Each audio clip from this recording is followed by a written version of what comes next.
안녕하세요. 표만자 원리입니다. 상형의 표음 원리 적용입니다. 여기에 이러한 문자가 있습니다. 아시는지요? 모양이 비슷합니다. 사실 구별하기 쉽지 않습니다. 위의 문자는 입구입니다. 아래 것은 나라국 또는 둘러싸다 이라고 합니다. 이것을 중심으로 보겠습니다. 여기에 이러한 문자가 있습니다.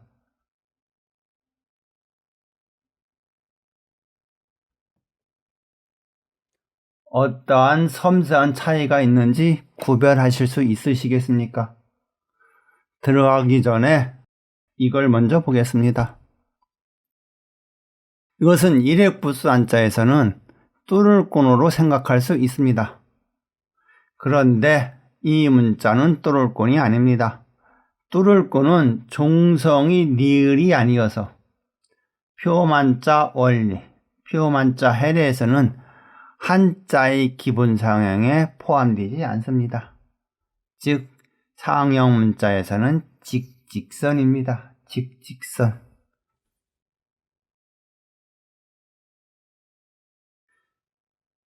이 첫 번째 문자는 직직선과 곡호선이 조합입니다. 두 번째는 무엇일까요? 호곡입니다. 즉 끝이 살짝 구부러져 있습니다. 세 번째는 곡각선입니다. 네 번째는 곡각곡인데 원래는 끝부분이 살짝 굽어져 있어야 하는데 파형 처리를 했습니다. 즉 4개가 제시되어 있습니다. 상형은 기본적으로 광동장동입니다. 굵기도 같고 길이도 같다는 의미입니다. 그러면 이것은 이렇게 표음이 됩니다. 1로 표음이 됩니다. 그 다음은 이렇게 됩니다.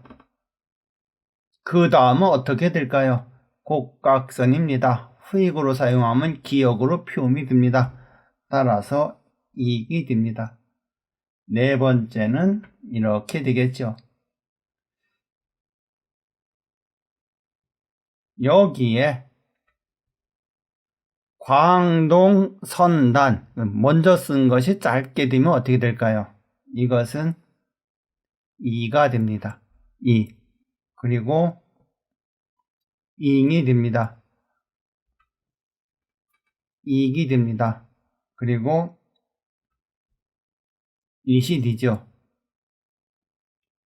여기에 선광선단이 되면 이것은 여가 됩니다. 그리고 영이 됩니다. 0이면 여러분들은 이러한 문자를 보실 수 있습니다. 이게 멀다 경자입니다. 즉 이 모양과 같아야 된다는 것이죠. 경이 시작되는 음은 0입니다. 즉 직직선이 굵어야 되고 그리고 후익에서는 곡으로 처리되어야 합니다. 세 번째는 역이 됩니다. 네 번째는 엿이 되죠. 여기에 해당되는 한자는 없지만 표음이 있으므로 향후에도 이러한 문자를 만들어 쓸 수가 있습니다. 여기에서 후광선단을 만들어 보겠습니다. 후광선단. 그러면 이는 야로 변합니다. 그러면 잉은 양으로, 익은 약으로, 잇은 얏으로 변하게 되겠죠. 이렇게 해서 상형의 요수에 따라 표음이 변화가 됩니다. 그러면 음계자로서 음의 경계를 정하는 문자로서 직직곡을 적용시켜 보겠습니다. 이것은 표음은 반을입니다. 자, 이것이 직직곡입니다. 따라서 이것을 적용시켜 보면 표음은 야와 바늘이 조합이 됩니다. 어떠한 음으로 날까요? 즉 이것은 이렇게 풀면 됩니다. 반을이 후광이 되면 울이 되고, 여기에서 선단이 되면 우가 됩니다. 우. 즉 간단하게 을이 후광 선단입니다. 즉 이 문자를 두 개를 조합하게 되면 우가 된다는 의미입니다. 우. 그러면 여러분 입구에서 구의 시음은 시작되는 음은 우입니다. 즉 입구는 여기서 제시된 형태로 써줘야 한다는 것입니다. 이해가 되시는지요? 자, 여기도 동일합니다. 반을을 후광선단으로 처리하면 우가 됩니다. 그리고 양에서의 종성, 이응을 가져오면 어떻게 될까요? 웅이 됩니다. 웅. 그러면 그 다음 건 어떻게 될까요? 반을에 후광선단이 적용이 되면 우가 되고, 여기에서 약의 종성인 기역이 가면 욱이 됩니다. 욱. 자, 그러면 나라국이 있었습니다. 국의 시음은 욱입니다. 즉 어떻게 그려야 되는지 아시겠습니까? 나중에 정리 한번 보겠습니다. 그 다음입니다. 동일하게 적용이 됩니다. 이것은 웃이 됩니다. 이 단계에서 입구자와 나라국자를 보았습니다. 한 단계 더 보겠습니다. 직곡에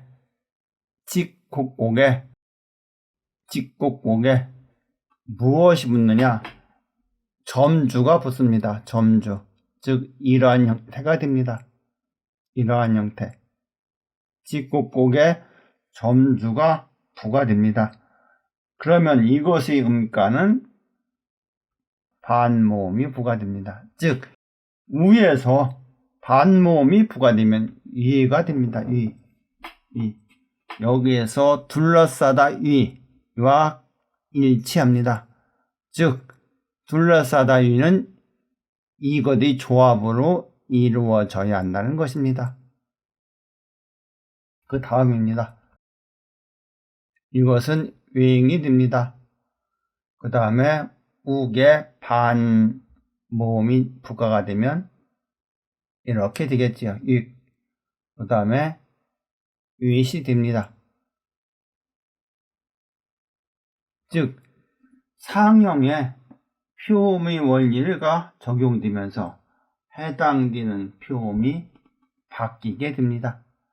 그러면 거기에 맞는 문자를 적용시키면 되는 것입니다.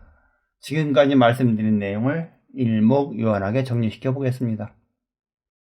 입구입니다. 입구를 어떻게 쓰시면 되겠습니까? 입구는 이렇게 되겠죠. 직직선과 곡고선의 조합에 후광선단인 상태에서 후광선단이 되면 야가 됩니다. 여기에 음계자로서 직곡국을 처리하면 우가 되는 것입니다. 우. 그 다음입니다. 둘러싸다 위는 우에서 반모음이 부과된 형태입니다. 즉 직곡국에 점주가 추가된 형태입니다. 두 개를 비교하여 보십시오. 그 다음에는 나라국이 있습니다. 나라국. 이것은 입구와 비슷한데 우측 후익이 각이 있느냐 없냐 그런 차이가 되겠습니다. 즉 이런 세 개의 문자가 비슷한 형태가 되어 있습니다. 역으로 생각하면 이런 차이를 구별하라고 이런 문자가 주어진 것 같습니다. 즉 이렇게 섬세한 표기를 해야 한다는 것이죠. 이런 섬세한 표기 없이 사용하게 되면 앞에서 제시된 것처럼 나라국과 둘러싸다유가 같은 문자가 되기 때문에 학습하는 사람이 어렵습니다. 이 세 개의 문자를 정확하게 머릿속에 그릴 수 있겠습니까? 여러분은 하실 수 있을 거라고 생각합니다. 궁극적으로 한자는 표음 문자화로 가야 합니다. 그리고 이렇게 발표하는 내용은 제가 한국연구재단에서 지원을 받아 표음한자 원리, 표음한자 해례, 그리고 한자의 표음 문자화 과정을 수행하고 있습니다. 이렇게 섬세한 차이를 표시하고 우리가 인지한다면 한자는 표음 문자화가 되는 것입니다. 많은 관심 부탁드립니다. 표음한자 원리였습니다. 구독, 좋아요 부탁드리며 대단히 감사합니다.